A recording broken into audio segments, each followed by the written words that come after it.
Priča nevjerovatna, ali istinita. Teško da će vas ostaviti ravnodušnima problemi Srba iz Sanskog mosta. Povrat imovine nemoguća misija. Ono što su sticali cijelog života u ratu i nakon rata, lokalni lideri samo jednim potpisom srpsku imovinu u trajno vlasništvo dodjeljivali bošnjačkim moćnicima. I šta danas? Sa brojnim presudama u svoju korist Srbi opet prava nemaju, bez imovine i na ulici. Evo kako izgleda kada zakon kroje bošnjački krojači. Prema receptu sarajevske kuhinje, na čelu sa strankom Demokratske akcije, već 11 godina u Sanskom mostu krčka se poprilično neukusno jelo za Srbe.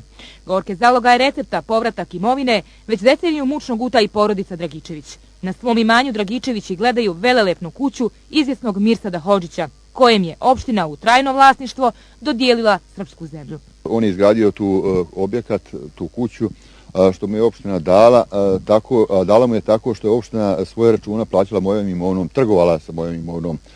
Navodno Hodžić Mirsad je dao svoju zemlju u Vrpolju umjesto da ga opština obešteti za izgradnju mezarja, a umjesto da ga opština obešteti, opština je njemu dala srpsku zemlju, to jest moju zemlju. Da apsurd bude veći, bez jedne marke, ali po bošnjačkoj zasluzi, Hodžić je preko noći postao i suvlasnik kuće Slavka Dragičevića, koja je na susjednoj parceli. Opština je stavila hipoteku na našu imovinu, ne možemo je tužiti dok ne priznamo Hodžić Mirsadu vlasništvo na 523 kvadrata. To ne postoji nigdje u svijetu. Ako igdje postoji u svijetu, ja ću to da učinim. Da je opština Sanski most grešku napravila i nezakonito postupila, utvrđeno je tokom čak 6 sudskih postupaka. Konačnu riječ dao je i Vrhovni sud još prije godinu dana. Naložio je opštini da Dragičevića uvede u posjed. Od tada pa do danas 3 bezuspješne deložacije. Opština da ne može izvršiti uvođenje u posjed. Ako može, šta kažu? Ne kažu ništa. Evo, zaključke imam ovdje gdje jednostavno tako kažu. Za postupanje po ovim presudama, znači nadležna je općina Sanski most. Zbog čega opština ne izvršava? Ne mogu vam to reći, možda najbolje bilo da stupite u kontakt sa njima, da njih priupitate. Dragičevići traže i ono malo pravde u rupama sanskih zakona, dok je glavno ročište za utvrđivanje prava vlasništva nad porodičnom kućom zakazano za 6. april, nesretni ljudi zahtijevaju da se bar postupi po dosadašnjim presudama i ukloni sa njihovog zemljišta kuća Mirsada Hodžića, koji ni danas nije na ovoj adresi, već živi i radi u Švajcarskoj. Slučaj Dragičević je specifičan, kategorični su i u sudu.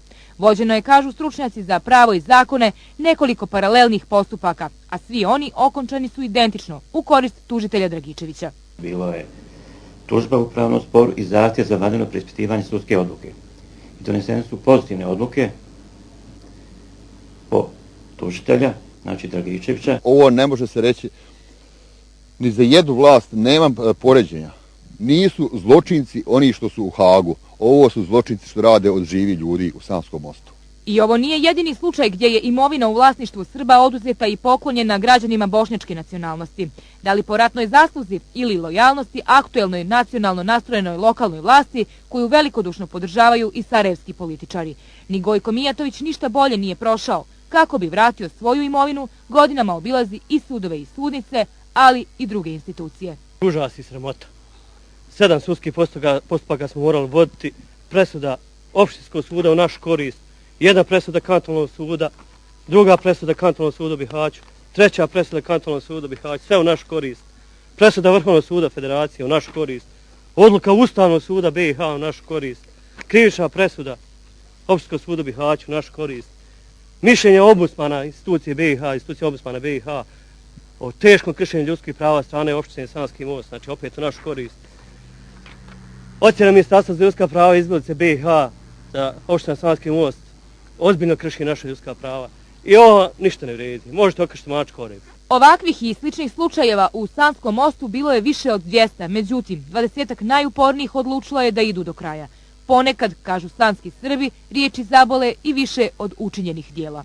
Ja sam doživio i nacionalističke provokacije od strane gospodina Hodžić Teofika, šefa imovinsko-pravne službe opštine Sanski most, koji mi je još prije nekoliko godina otvoreno rekao šta vi Srbi hoćete u Sanskom mostu. I pasite, taj šef imovinsko-pravne, načelnik imovinsko-pravne službe treba da poštuje moja ljudska prava. To je smiješno i tužno.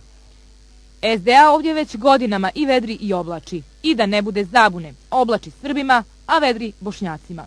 15 godina SDA. Ovo je, kako oni kažu, tvrđava SDA. Mi jako dobro znamo kakva je to tvrđava. Ja i svi mi Srbi u Sanskom Mostu uopšte ne vidim izlaza i opstanka ovdje na ovim prostorima.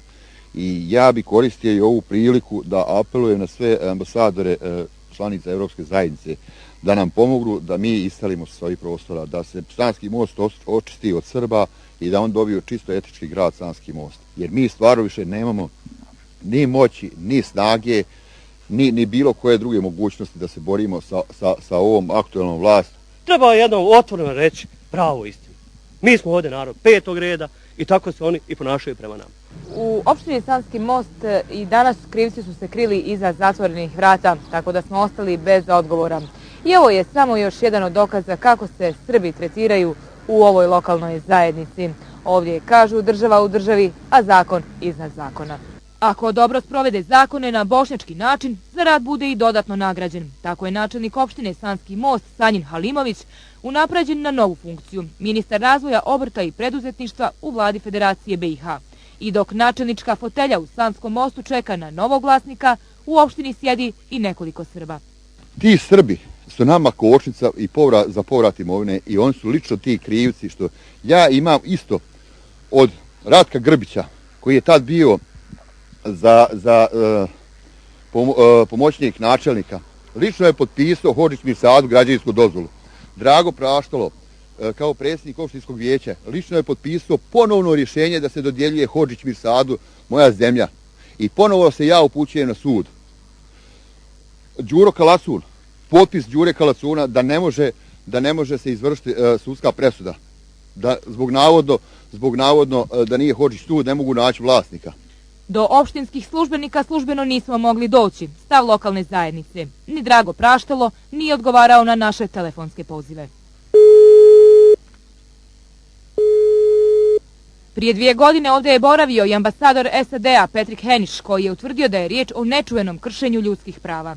Međutim, u memljivom i tmurnom Sanskom Mostu do bedemima okovane opštinske zgrade nije moguće doći. S druge strane, vrata suda širom su otvorena, jer ljudi na strani zakona i u ovim pričama nemaju šta da kriju. Desetine sudskih postupaka gdje Srbi pokušavaju da ostvare svoja prava vode se pred sudom Sanskog Mosta. Imamo slučaja gdje su stranke, znači građani srpske nacionalnosti, uspjeli sa tužbenim zahtjevima za imovinu koja im je vraćena, ali uništena, devastirana za naknadu štete za tu imovinu. Tako imamo primjer tužbe gdje je 19 lica kolektivno ustalo sa tužbom, gdje je tužbeni zahtjev glasi za naknadu prouzrokovane štete na imovini koja je devastirana i sad su na odluku sudije postupak je razvojen pojedinačno svi slučajeva zbog ekonomičnosti i vođenja postupka. Možda ima još neki 10-ak slučajeva takve vrste gdje su znači tužbeni zahtjev glasi za poništenje ugovora o kupoprodaji nekretnina, o zamjeni nekretnina radi neosnovanog bogaćenja. Ni najobičniji papir o potvrdi radnog staža kako bi ostvario pošteno zarađenu penziju, Pero Novak u Sanskom Mostu ne može da dobije. Ja kad god platim, tamo treba platiti neku taksu, ja dobijem suprotni papir. Ni iz Sarajeva ne dobijem iz Mostara ili iz Bihaća. Srbi ozbiljno razmišljaju o tužbi i pred sudom u Strasburu, ali onda se zapitaju ima li koristi, kada sa svim presudama mogu da brišu prašinu jer ih opština ne poštuje i ne izvršava. Tako je to kada se kuha po receptu sarajevske kuhinje, ali na sanski način.